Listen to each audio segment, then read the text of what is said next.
여러분, 우리가 가끔 하는 말 중에 그런 얘기 들어보셨죠? 사람 바꿔서 쓰는 거 아니다. 사람 참 안 변한다. 그 우스갯소리 중에 그런 얘기 있더라고요.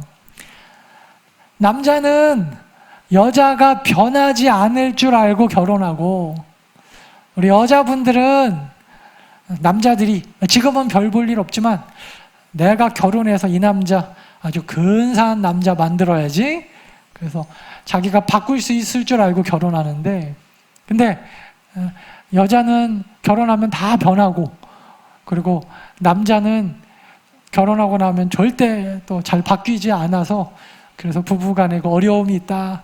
제가 뭐 우스갯소리지만 그런 얘기도 들어봤는데, 여러분, 사람은 참 변하기 어려운 것 같습니다. 사람은 잘 안 변합니다. 그런데 여러분, 적어도 오늘 본문 말씀, 이 빌레몬서를 통해서 살펴보면요, 이 말이 꼭 맞는 것 같지는 않아요. 오늘 빌레몬서의 주제 중에 하나는 복음이 사람을 변화시킨답니다. 복음이 사람을 변화시킨다. 복음은 과연 사람을 변화시킬 수 있는가? 대답이 yes. 예, 변화시킬 수 있습니다. 두 번째는요, 여러분, 복음 안에서 크리스찬의 용서에 관해서, 복음 안에서 우리가 용서에 대해서 참 많은 이야기를 하는데, 성경이 말하는 용서란 무엇인가, 이거에 대하여 우리가 헷갈리고 잘못 알고 있다가 성경적인 용서가 아닌 우격다짐을 하기가 쉽거든요. 오늘 두 가지를 좀 살펴볼 겁니다. 오늘 말씀을 들어가기 전에 빌레몬서에 대하여 좀 여러분 아셔야 될 게 있어요. 빌레몬서의 배경이 되는 지역은 골로새 지역, 특별히 골로새 교회입니다. 이 골로새 교회는요, 사도 바울이 세운 게 아니에요. 골로새 교회는 사도 바울이 아니라 누가 세웠냐면, 사도 바울이 전도했던 에바브라라고 하는 사람이 세웠습니다. 이 에바브라가 아마 골로새 지역 사람이었던 것 같은데, 에베소 지역에 놀러 왔다가 사도 바울을 만나서 성경 공부를 하고 제자 훈련을 하고 예수 그리스도를 구주로 영접하고 훌륭한 목회자가 돼서 골로새 지역에 가서 교회를 세우려고 하는데, 하나님께서 누구를 붙여주셨냐면 오늘 본문의 주인공인 빌레몬이라고 하는 사람을 붙여줬어요. 원래부터 친구였는지 하나님께서 전도하다가 만나게 하셨는지 알 수는 없지만, 그래서 이 에바브라가 골로새에서 빌레몬을 만나서 세운 교회가 여러분 그 유명한 골로새 교회입니다. 골로새 교회. 근데 여러분, 골로새 교회는 건물이 있었던 것이 아니고, 이 빌레몬이라고 하는 사람이 큰 부자였기 때문에 빌레몬의 집에서 모여서 교회에서 예배를 드렸어요. 그러다 보니까 여러분, 섬길 사람들이 많이 필요합니다. 섬길 사람들이. 그래서 여러분, 빌레몬의 아마 아내였을 것이라 라고 추측되어지는 빌레몬서 1장 2절에 나오는 아비야, 아마 이 골로새 교회의 식사를 만약 담당하셨을 것 같아요. 그 다음에 우리와 함께 군사가 된 아케포, 누구예요? 아마 빌레몬의 아들이었을 것으로 추측이 됩니다.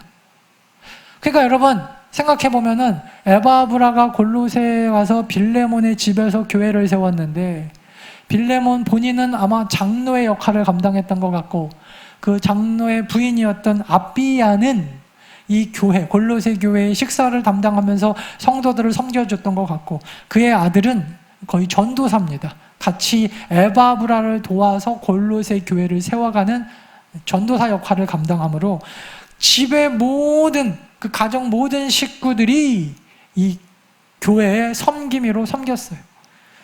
빌레몬의 집에서 모임을 갖는 교회, 여기가 어디예요? 골로새 교회에게 내가 이 편지를 씁니다. 그게 여러분 빌레몬서예요. 빌레몬서. 골로새 교회를 세운 빌레몬에게는요, 여러 명의 종도 있었을 것입니다. 그 당시에 부자들은 노예가 있었거든요. 노비. 그 노비 중 하나가 누구냐면 바로 오네시모라고 하는 사람이에요. 이 오네시모라고 하는 사람이 무슨 일이 있었는지는 모르겠지만 그의 주인인 빌레몬에게서 도망쳤어요. 여러분, 우리나라도 그랬지만 이 당시에 종이 주인에게 도망치면은 사형입니다. 사형. 그러니까 오네시모가 자기가 그 도망 나온 노비라는 것을 숨기며 살았겠죠.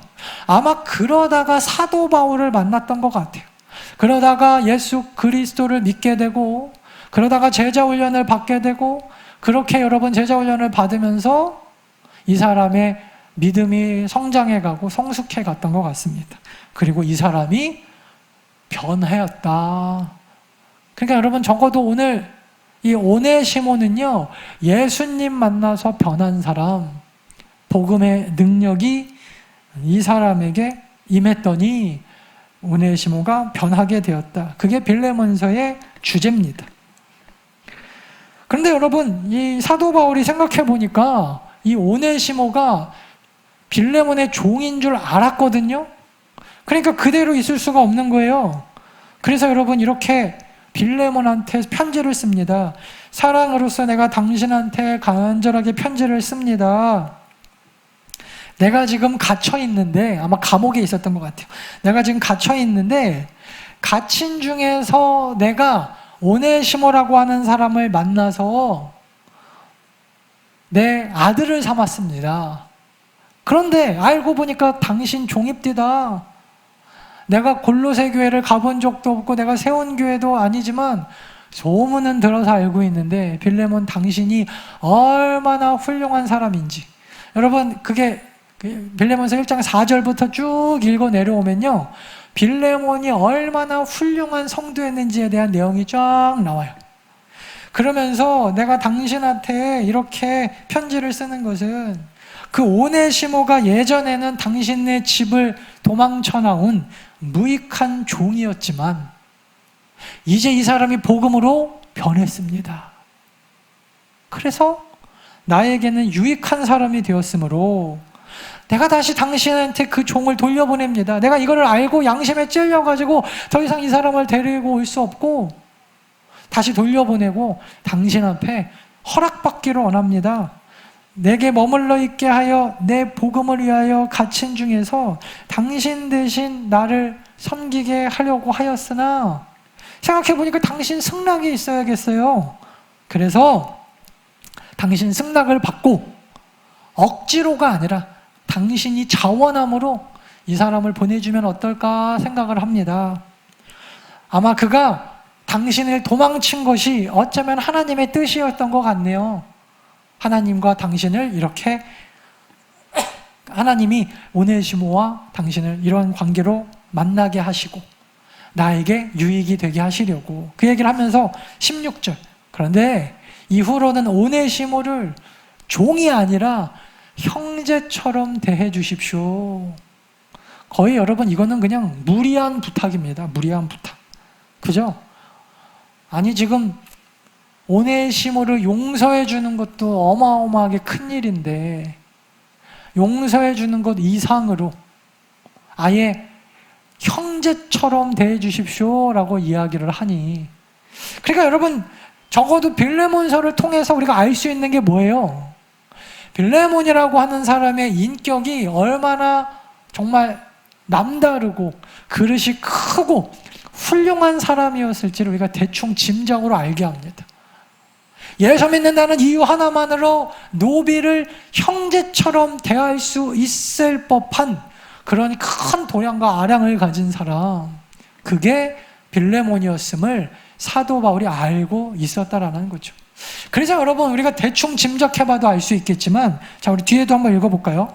그러므로 내가 나를 동역자로 알진대 그를 영접하기를 내게 하듯 하고, 그 다음에 뭐라 그러냐면 내게 불의를 하였거나 내게 빚진 것이 있으면, 이렇게 되어 있어요.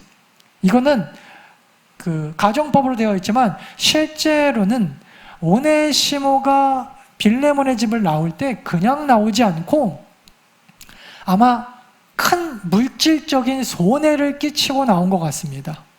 이것을 알고 있었던 바울이 그 얘기를 하는 것 같아요. 오네시모가 당신네 집에서 도망칠 때 끼쳤던 물질적 손해, 어쩌면 이것 때문에 오네시모가 도망쳤을 수도 있겠죠. 얼마나 큰 물질적 손해를 끼쳤는지 모르겠지만 이게 문제가 심각해서 아마 도망쳐 나왔을 가능성도 있어요. 신학자들은 그렇게 추측을 합니다. 그런데 그렇다고 한다면 그것을 나에게 달아놓고 그를 용서해 주시기를 바랍니다. 그렇게 얘기를 해요. 그러니까 여러분 무슨 말이냐면 지금 사도 바울은 오네시모를 완전히 하나님의 사랑으로 다 받아주고 용서해주고, 그리고 그 물질적인 손해도 좀 내가 갚을 테니까 당신이 좀 이해를 해주시기를 바랍니다. 무리에 무리한 부탁, 무리에 무리를 더한 부탁, 그걸 하고 있는 것입니다. 여러분, 빌레몬서에 나타나는 복음은요, 우리 성도들이 삶에서 맞닥뜨려야 될 실제적인 삶의 모습입니다. 사람 바꿔서 쓰는 거 아니다. 세상 사람들은 아무리 그렇게 얘기할지 몰라도 적어도 오늘 말씀 빌레몬서를 통하여 살펴보면요, 이거는 꼭 맞는 말은 아닙니다. 복음은 사람을 변화시키는 능력이 있다라는 거예요. 빌레몬은 자기 가정을 복음을 위하여 기꺼이 다 내어놓는 섬김을 통해서 얼마나 신실하고 성숙한 성도였는지 우리가 그냥 딱 봐도 알 수 있어요. 여러분, 모든 크리스찬이 다 인격적으로 빌레몬과 같이 훌륭하지 못할 수 있습니다. 우리가 예수 믿는다고 다 빌레몬과 같이 살 수 있는 건 아닙니다. 어떤 때는 저게 교회 다니는 성도가 맞나, 저게 목사가 맞나, 장로가 맞나, 권사, 집사가 맞나 싶을 정도로 정말 비인격적이고 정말 어떻게 보면 정말 인간 이하의 행동을 하는 사람들도 교회 다니는 사람들 중에 있을 때도 있다라는 거예요. 우리가 여러분 몰라서 그렇지 때로는 그 모든 것들을 숨기고 살아가는 사람들도 있습니다. 여러분, 사람의 말은요, 누구의 관점에서 듣느냐에 따라 달라지겠지만 적어도 여러분 오늘 본문을 다 읽어보면 물론 오네시모도 섭섭한 게 있었겠죠. 근데 적어도 그냥 딱 봐도 빌레몬, 도망친 오네시모, 이 둘만 비교해 봤을 때 빌레몬이 얼마나 인격적으로 훌륭한 사람이었는지 우리가 대충 봐도 알 수 있고, 오네시모는요, 무슨 일인지는 모르겠지만 이 사람은 흠이 있는 사람이에요. 종인데도 불구하고 모든 종들이 다 도망치지 않거든요, 이 당시에. 근데 자기의 목숨을 걸고 도망칠 만큼 굉장히 큰 죄를 범하였던 사람인데, 중요한 게 뭐예요? 복음으로 변하였다. 그게 변하였다. 사도 바울을 만나고 그를 통하여 제자 훈련을 받고 오네시모가 복음으로 변하였다. 그러므로 여러분, 사람 잘 안 변해 이런 얘기 이렇게 또 함부로 하는 건 잘못된 것 같아요. 적어도 성경적인 관점에서 보면. 그런데 여러분, 이게 말이 쉽지 참 어려워요. 제가 예전에 김진욱 목사님 책을 한 서너 권 읽었는데 아마 이 책이었던 걸로 기억이 나요. 바닥에서 살아도 하늘을 본다. 여기에 보면 그 김준홍 목사님이 그 얘기를 하세요. 이분이 두레마을이라고 하는 곳에서 그 빈민촌 철거민들 그 사역을 하셨잖아요. 뭐 때로는 의로운 일 하시다가 감옥 들어가셔가지고 그 감옥에서 동상 걸린 환자 막 치료하셔갖고 나은 그런 뭐 내용도 나오고. 근데 그렇게 여러분 그런 분들 모셔다 놓고 제자 훈련시키고 한 사람 한 사람 변화시켜가지고 그리고 장로님 세우고 집사님 세우고 당회 구성하고. 근데 그 빈민촌 막 철거할 때 얼마나 많은 육체적인 막 그런 폭력이 일어납니까? 근데 그때 정말 그 신실한 장로님 한 분이 그러시더라잖아요. 목사님, 저한테 맡겨주십시오. 저한테 맡겨주시면 쥐도 새도 모르게 제가 처리하고 오겠습니다. 그러더라고요. 그분이 뭐 과거에 무엇을 하셨는지는 모르겠지만, 그리고 법은 우리 같은 사람 돌봐주지 못합니다. 이런 건 주먹으로 해결해야 됩니다. 의로운 일을 하는데 주먹도 나가야 됩니다. 막 그랬다잖아요. 그러면서 얼마나 참 사람이 변하기 어려운지 그때 알았다. 여러분 뭐 얼마 전에 있었던 일인데 아시는 분 아실 거예요. 우리나라 그 유명한 정치 깡패, 지금 목사님 되셨어요. 정치 깡패가 계신데 그 80년도에 무슨 뭐 민주당인가요? 뭐 거기 창당할 때 가고 깽판 났던 이분이 그 오카노 목사님 땐가 제자 훈련 받으시고 그리고 그 교회 강남에 있는 그 큰 교회 집사님이 되셨어요. 근데 그때 새로 부임한 담임 목사님 논문 때문에 교회가 시끄러웠어요. 그러니까 여러분 무슨 일이 있었는지 기억하세요? 이분이 휘발유 갖고 갔어요. 휘발유 가가지고 누가 우리 담임 목사님을 하나님의 종을 그러고 막 휘발유 뿌리고 오늘 나랑 다 같이 죽자 그러고 막 그 뉴스엔조이 막 기자 붙잡고 하다가 막 자살 소동 벌이고 결국에는 그것 때문에 이분 또 감옥 또 가셨어요. 그래서 뭐 5개월 만인가 출소하셔가지고 지금은 그 강남에서 목회하신다. 나는 뭐 특수 목회할 거다. 뭐 그런다 그러시더라고요.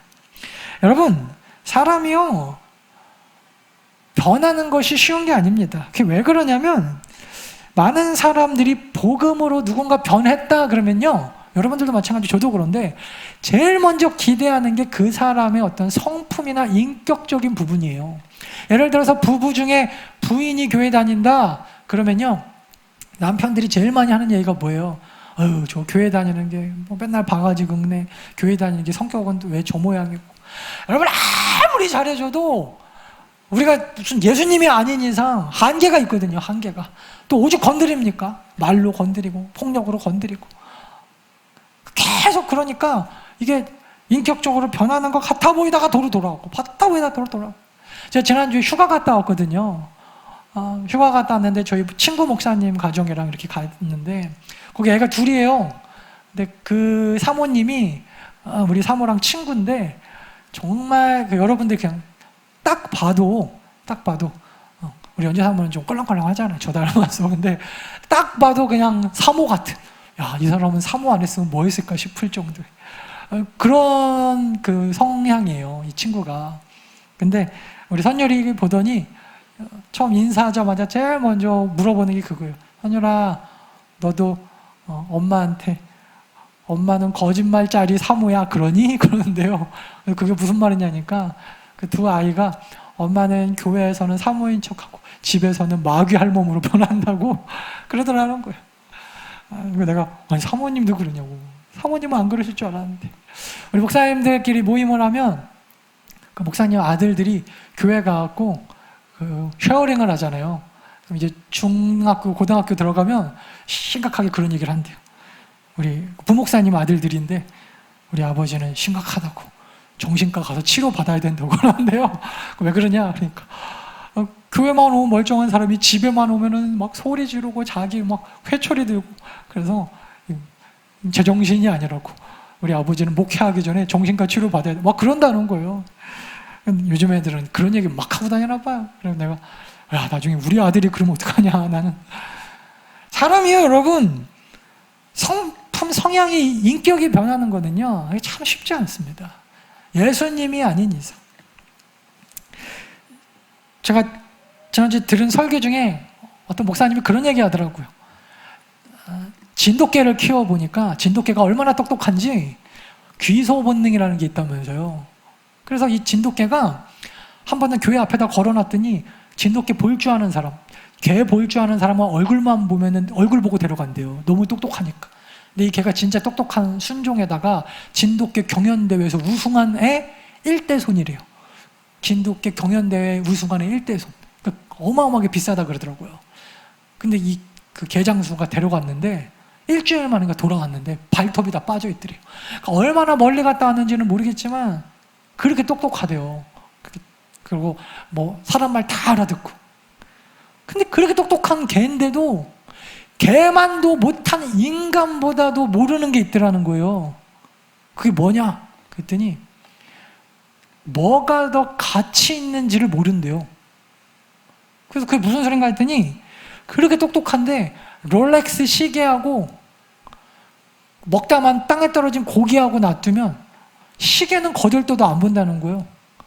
근데 개만도 못한 인간은 개만도 못하다고는 하는데 롤렉스 시계 귀한 줄 알거든요. 이게 짜가가 아닌 이상. 그게 개와 인간의 차이인데 제가 그때 알았대요. 그게 뭐냐면 인간에게 욕심이 없을 수는 없지만, 그죠? 사람의 마음 안에 죽을 때까지 우리가 이 탐욕과 욕심을 버릴 수는 없지만 하나는 할 수 있겠더라. 욕심의 가치 수준을 바꿀 수는 있겠더라. 그러더라고요. 와, 제가 정말 무릎을 쳤어요. 인간은요, 여러분, 뭐가 가치 있는 줄 알기 때문에 인간입니다. 구원받았다라고 하는, 우리 성도들이 변했다라고 하는 것은요, 뭐 인격이 변하고 우리의 성품이 변하고 성향이 변하고 그러면 좋겠지만 그게 하루아침에 완벽하게 다 바뀔 수는 없어도 우리가 적어도 구원받았다라고 하고 예수 그리스도의 십자가가 정말 우리 안에 실제가 되었다라고 하고 내가 정말 예수 믿는 사람이라고 어디 가서 여러분 당당하게 말할 수 있는 거는요, 이거 하나예요. 뭐예요? 적어도 여러분 우리는 욕심의 가치의 수준이 다르다는 거예요. 수준이 다르다. 이게 무슨 말이에요? 사람이 여러분 이 욕심을 부리는 데 있어서 썩어질 것을 향하여 우리 인간들이 아까 다 얘기했지만 무슨 롤렉스 시계 가지고 치고받고 싸우잖아요. 적어도 여러분 예수 믿는 사람들이 변한다라고 하는 것은 그 욕심 수준 이상 영원한 것, 한 생명이 천하보다 귀하다라고 하는 하나님의 말씀, 교회, 그죠? 이게 얼마나 귀한지 알고 사는 인생. 욕심의 수준이 다른, 욕심의 가치가 바뀐다는 거예요. 가치 있는 것을 욕심내고 가치의 수준이 높아지는, 그게 여러분 구원받은 사람의 변화라는 것이에요. 그게 변화라는 거예요. 저는 목사님들하고 지금 이제 쉰 지 한 달 정도 됐는데 또 코로나 때문에 마지막 그 스터디했던 게 목회자의 이중직에 관한 거였어요. 목회자의 이중직. 목사님들이 과연 그 직업을 갖는 게 옳으냐, 뭐 그러냐, 이런. 저희가 7명 팀원 중에 한 분이 지금 지방에 계시고 6명이 모이거든요. 6명 중에 그 담임 목사는 몇 명 계세요. 근데 그 부목사, 이제 다 담임 되셨구나. 한 분은 온라인 목회, 한 분은 부목사님, 4명이 이제 담임이 됐네요. 저 혼자였는데. 시간 빠르죠? 근데 이 담임 목사님들이 이제 다 거의 개척교회 수준이니까 지금 다 일을 하세요. 뭐 선생님도 하시고, 뭐 주유소에도 일하시고, 뭐 저희 팀원 중에는 없지만 택배도 많이 하시고요. 택배를 많이 하더라고요, 요즘 목사님들. 택시 운전도 하시고. 그 담임 목회하면서 그 사료비만 받는 분은 저밖에 없어요. 저하고 우리 그 친구 목사님하고. 사모님들은 다 일하세요. 사모님들이 일 안 하시는 게 아니에요. 사모님 다 일하시고. 그러니까 이게 목회자의 이중직, 예전에는 막 타부셨거든요. 근데 지금은 그렇게 할 수 있는 상황이 아니니까 이거에 대하여 막 논문도 나오고 막 그러는 것 같아요. 근데 그 중에 한 분이요, 예전에 카페 같은 사업을 하신 분이 계세요. 근데 이분이 결론, 이거는 성경적인 것도 아니고 뭐 아무것도 아닌데 본인이 사업을 해보니까 야, 목사님들은 사업 안 하는 게 좋겠다 그러더라고요. 왜 그러냐 그랬더니 자기가 목사인 걸 아는 순간 종업원의 눈빛이 돌변한대요. 그리고 정말 함부로 하기 시작하고 지각 안 하던 사람들도 막 지각한대요. 그리고 돈 달라고 요구하고, 그리고 나서 너무 아무렇지도 않게 목사가 저러면 되냐 그러고 다닌대요. 그러니까 자기가 웬만한 일반적인 그 사장들보다 훨씬 자기 딴에는 잘해준다라고 해도 그래도 밖에 나가서 욕먹는 건 똑같대요. 그러면서 야, 기독교 그 성도로 사업하시는 많은 사장님들, 장로님들, 물론 하나님 앞에 우리가 양심을 걸고 정말 우리 그 잘 해줘야겠지만 그렇다고 칭찬받을 생각은 하지 말아야겠더라 그러더라고요. 아무리 잘해줘도 욕먹는 거예요. 아무리 잘해줘도. 더 놀라운 거는 그들 중에 상당수가 교회 다니는 청년들인데, 이 교회 다니는 청년들이 어느 날 갑자기 안 온대요. 전화해보면 자고 있다 그러고, 어제가 마지막이었다 그러고, 그리고 딱 하루 일하고 그러고 전화 온다는 거예요. 어제까지 일한 거 통장으로 넣어주십시오 막 이러는데 미치겠대요. 너무 애들이 개념도 없고, 그러고 나서는 교회 가서 막 살고, 본의 안 된다는 거예요. 교회를 열심히 하는 건 좋은데, 아니 자기가 교회는 헌금 내고 일하고, 그죠? 사회에서는 월급 받고 일하면 월급 받고 일하는데 더 열심히 해주고, 그거만큼 하나님의 일도 열심히 해야지 이게 욕을 안 먹는 건데, 그냥 그러고서 그런데요, 목사님 오늘은 교회 가야 되니까 뭘 좀 빼달라고 그러고, 수련회 가는데 뭘 좀 더 달라고 그러고. 와, 그래서 못하겠대요. 교회 다니는 애들 시켜보니까 너무 당연하게 일은 안 하고 돈 더 가져가려고 그러고, 요즘 같은 때는 더 하겠죠. 요즘에는 알바가 더 많이 받는 거 아시죠, 이제? 사장님들은 돈 못 벌어요. 이제 알바가 최저임금이 높아졌고 더 많이 버니까. 그러니까 이제 못하겠다는 거예요. 그런데도 사람들이 아무리 잘해줘도, 그런데요, 저 사람은 교회 다니는 사람이 왜 저래? 복음으로 변화된다더니 복음은 능력이 없어. 그런다는 거예요. 여러분, 세상 사람들이 사실은 우리를 바라보는 모습이 딱 그럽니다. 딱 그거예요. 저 보니까 아무리 여러분 교회가 뭘 하고 이걸 하고 저걸 해도요, 교회는요 칭찬받을 준비하시면 안 돼요. 그냥 당연한 줄 알아요. 세상은 당연한 줄 알아요. 교회에서 여러분 뭘 안 하면은 욕을 먹어도 아무리 뭐 별거 다 하고 그 사람들보다 훨씬 그래도 당연한 줄 알아요. 그러므로 제가 지금 뭔 얘기 하려고 그러냐면, 우리가 복음으로 변했다라고 하는 것은 세계관이 변하는 거지, 가치의 수준이 높아지는 거지, 다른 게 변하는 게 아니라니까요. 뭐 욕 10번 했던 사람이 좀 줄이고, 물론 뭐 그래야겠지만, 그 다음에 뭐 우리의 인격과 성품이 예수님처럼 완전하게 막 돌변해갖고 때리면 맞고 진짜 막 우리를 가자고 하면 막 심리 따라가는, 그게 여러분 당연하게 맞지만, 그것이 하루아침에 우리 안에 일어나지 못할지라도 계속해서 우리가 그런 삶을 살도록 노력은 하지만, 그렇게 살지 못한다고 해서 여러분 함부로 막 구원받지 못해서 저 사람은 가짜야, 예수 믿는 사람이 왜 저렇게 뭐 성격이 막 저래. 여러분, 루터라고 하는 사람 아시죠? 루터는 다혈질로 유명했대잖아요. 기록에 보면 루터의 다혈질이 하나님께서 사용하셔서 그 당시에 이 신부님들은 참는 게 미덕이었거든요. 가만히. 루터는 이걸 못한 사람이에요. 그러니까 루터의 다혈질이 종교개혁을 이루었다. 하나님께서 여러분 또 쓰시는 부분이 있는 것이죠. 결국 여러분, 우리가 복음으로 변한다고 하는 것이 무엇입니까? 우리 더 나은 교회는요, 여러분들이 정말 무엇을 가치 있게 생각하시든, 여러분들이 제일 가치 있게 생각하는 게 뭐예요? 집입니까? 뭐 제주도에다가 우리가 그림 같은 집을 짓고 꿈 같은 집이 수억짜리 외제차가 뭐 명품백입니까? 뭐든 여러분, 그것이 아무리 좋아 보여도 우리 성도들은 그런 것 때문에 치우쳐가지고 그냥 개싸움 하듯이 땅에 떨어진 갈비뼈 하나 때문에 개들끼리 싸우면 인간들이 보고서 찌찌 혀를 차듯이, 여러분 우리는 그런 것들 때문에 이 땅에서 여러분 싸우는 존재들 아니다라는 거예요. 아니다. 하나님이 보시면 뭐라고 하겠어요? 인간들 저 썩어질 것들 가지고. 여러분, 그 유명한 선교사님 계시죠? 짐 엘리엇이라고 하는 전능자의 그늘, 그 책 한번 읽어보십시오. 재밌어요. 창의 끝, 영화는 창의 끝이고 책은 전능자의 그늘인데, 이 짐 엘리엇 이분이 굉장한 수재였잖아요. 근데 선교사가 어렸을 때부터 꿈이어가지고 에콰도르에 있는 그 어떤 인디언 마을에 이제 복음을 전하러 이분이 들어가시죠. 친구들하고 비행기 타고. 비행기 내리자마자 그 부족원들한테 그 창에 찔려갖고 돌아가셨어요. 그 당시에 여러분, 이 지미 엘리엇 선교사님 아내분이 임신 중이었는데 아버지가 죽고 유복자로 태어났어요. 근데 지미 엘리엇 사모님이 하루는 그 타임즈인가요? 뭐 어느 기자하고 인터뷰를 하는데, 그 당시에 모든 신문에 이 무슨 낭비인가, 이 젊은 아까운 수재, 이 목숨 하나 버렸다고 난리가 났었어요. 그때 이 사모님이 그 인터뷰 때 그런 말씀하시죠. 낭비라니요, 이 일을 위하여 우리 남편은 10년 전부터 준비했었던 사람입니다. 그래서 그 남편의 일기장을 공개하잖아요.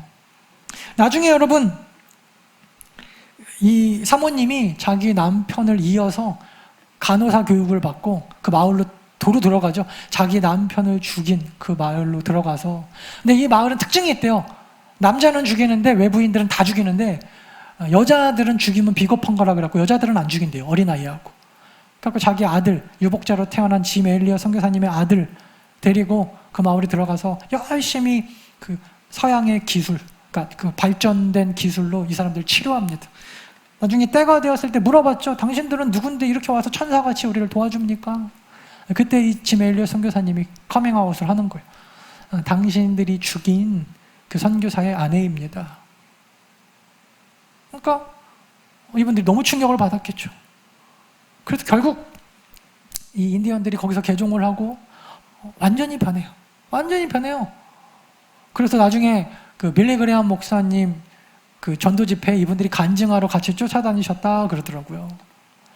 훗날 여러분 이분이 그 부족에 돌아가서 교회를 세우고 목회자가 되었죠. 짐 엘리엇 선교사님 죽인 그 사람이 목사님이 되어서 교회를 세우고, 그리고 그 짐 엘리엇 선교사님의 아들을 짐 엘리엇 선교사님이 죽었던 그 강에서 침례를 줍니다. 그리고 그 모든 온 부족 사람들이 기독교인이 되는, 이게 여러분 불과 몇십 년 전에 있었던 실화예요. 실화. 많은 사람들은, 세상 사람들은 개처럼 갈비뼈 하나 가지고 자기네들끼리 부둥켜 안고 싸우면서 갈비뼈 하나 땅에 떨어지면 이 무슨 낭비인가 했을 때 가치의 수준이 다르잖아요. 가치의 수준. 그래서 여러분 그 10년 전에 썼던 그 짐 엘리엇 선교사님의 일기장이 공개되었을 때 거기에 이런 유명한 구절이 있었죠.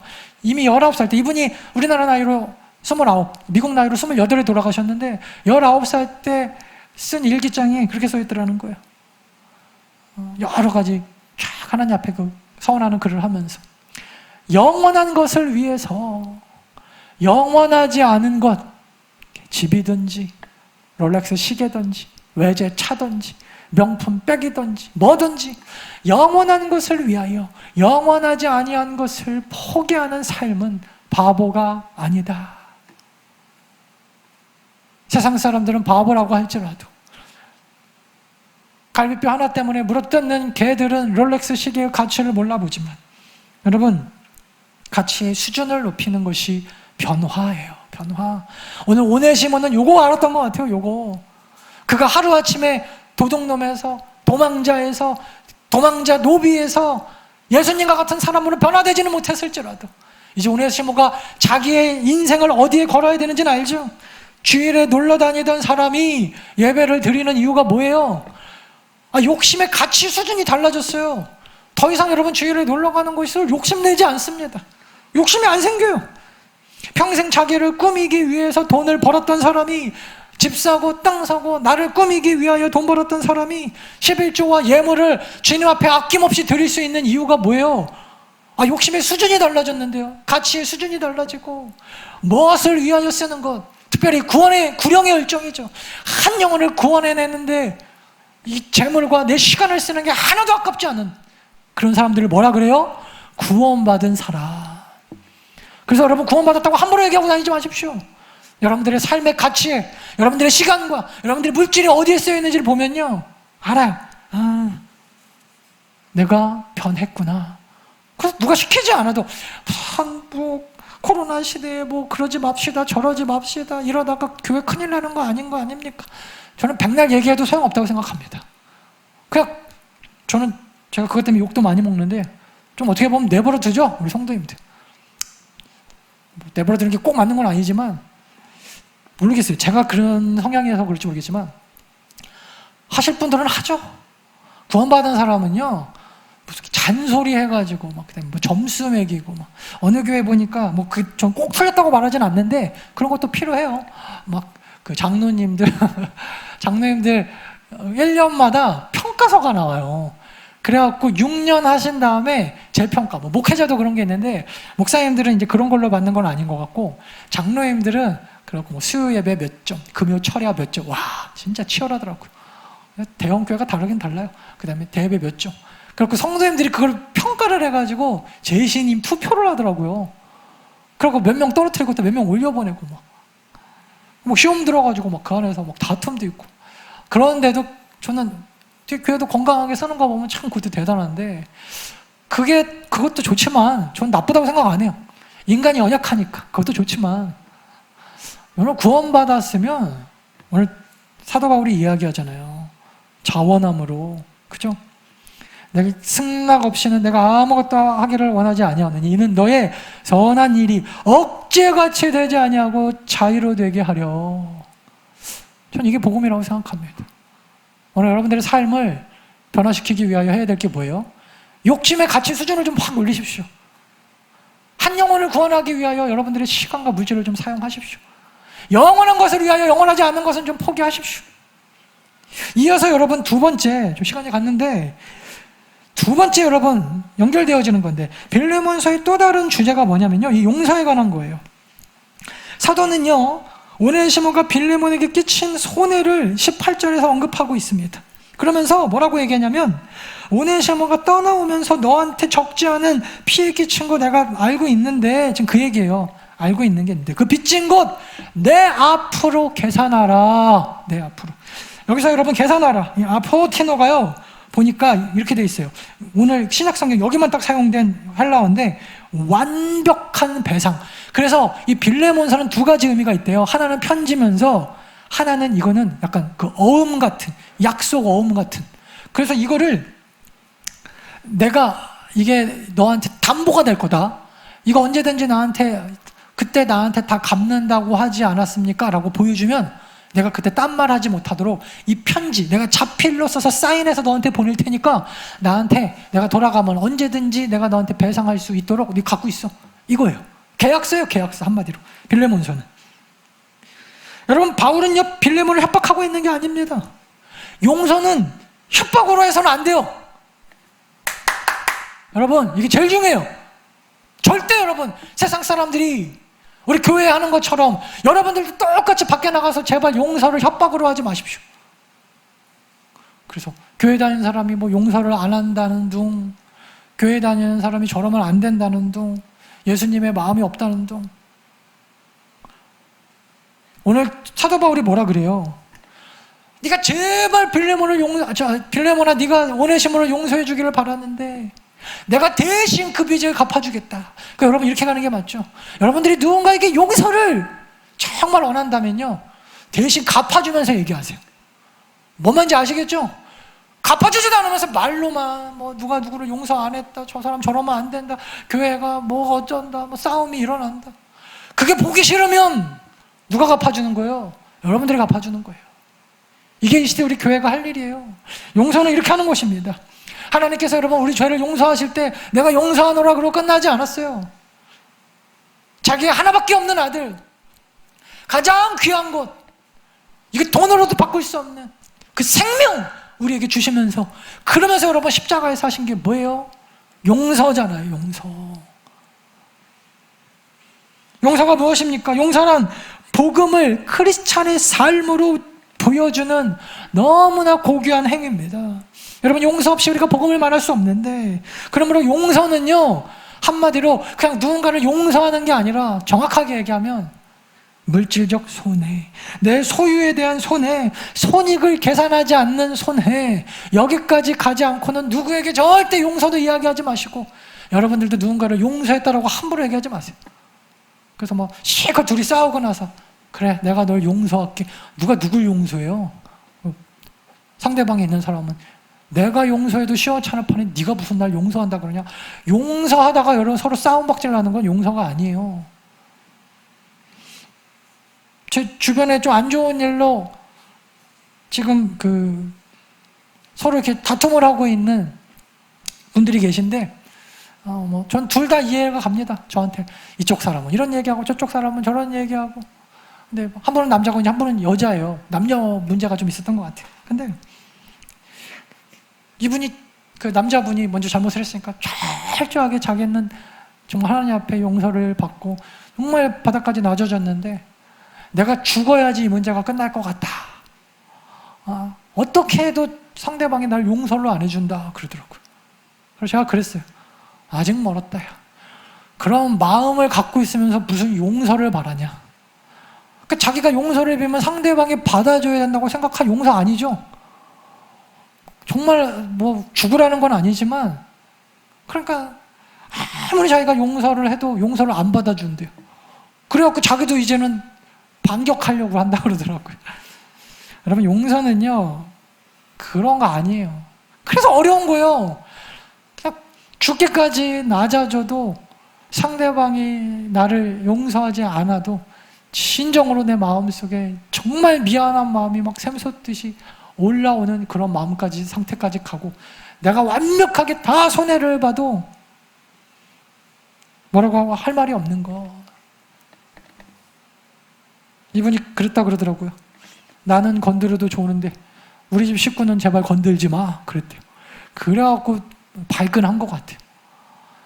그러니까 여러분, 누군가에게 용서를 구하든 용서를 하든 우리가 무엇을 상상하든 그 이상을 가야 되겠더라고요. 참 이게 어려워요. 그러니까 여러분, 하나님은 어떻게 하세요? 자기 자신을 던지시는 거 아니에요. 하나밖에 없는 독생자 아들을 우리에게 주시면서 이루신 그 용서. 내 앞으로 계산하라. 여러분, 이 정신 없이, 이 마음 없이 함부로 여러분 용서도 사랑도 우리는 얘기할 수 없습니다. 오늘 빌레몬서는 우리 성도님들이 좀 여러 번 반복해서 읽었으면 좋겠어요. 짧잖아요. 그리고 이렇게 기도하십시오. 빌레몬과 같은 성도 되게 하옵소서. 빌레몬과 같은 장로, 권사, 집사 이런 가정 세우게 하옵소서. 꼭 축복받으려고 그런다기보다 그러할 때 하나님께서 막 여러분들의 삶을 통하여 빌레몬에게 부어주셨던 놀라운 막 축복의 역사, 물질의 축복, 또 막 인간관계의 축복, 사업의 축복, 정말 좀 그렇게 부어주셨으면 좋겠어요.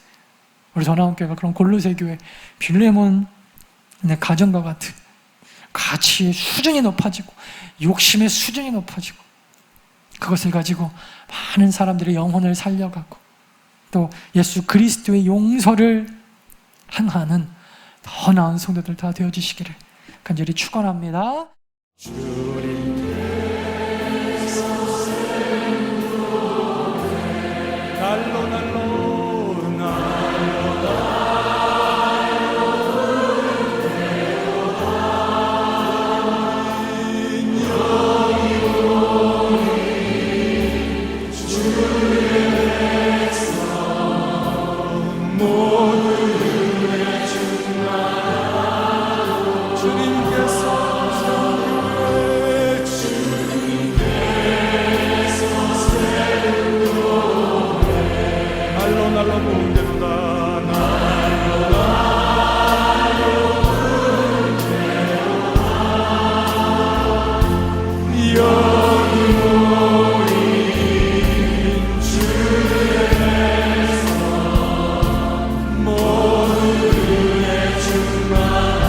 다시 한번 주님께서 세운 교회 날로 날로 봉대로다. 주님께서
여기 모인 주의 백성